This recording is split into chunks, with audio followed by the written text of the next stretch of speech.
Hey everyone, welcome back to my channel. Today, we're talking about something really important, Linux malware protection. Now, I know what you're thinking, Linux is secure, right? Well, it's true that Linux has a great reputation for security, but that doesn't mean it's completely safe from threats.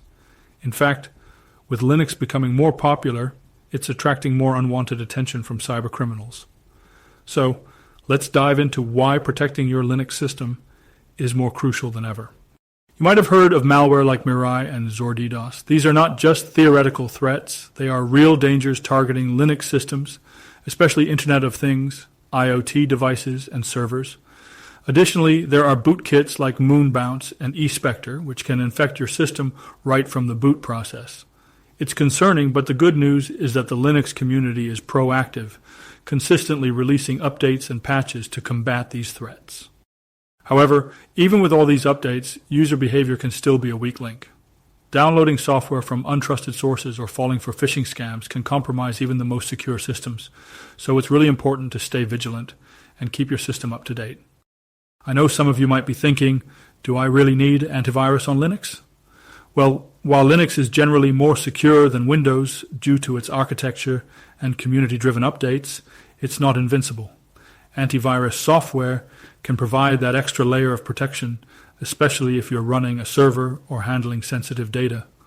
Advanced antivirus solutions offer real-time monitoring, behavior analysis, and sandbox environments to detect and block unknown threats. It's like having a second pair of eyes watching over your system. So what can you do to protect your Linux system? Here are some best practices that I follow. Use reputable repositories.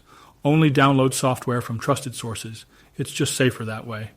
Enable secure boot. This prevents unauthorized kernel modules from loading, which is a big deal. Regular updates. Stay on top of security patches. Linux distributions make it easy, so there's no excuse. Use antivirus software. Add that extra layer of protection, especially if you're handling sensitive data. Monitor system activity. Keep an eye out for suspicious behavior. It's like keeping an eye on your house. You want to know if someone's trying to break in. In conclusion, Linux malware protection isn't just about installing some software and forgetting about it. It's about being proactive and staying informed. Linux is amazing, but it's not a fortress that can't be breached.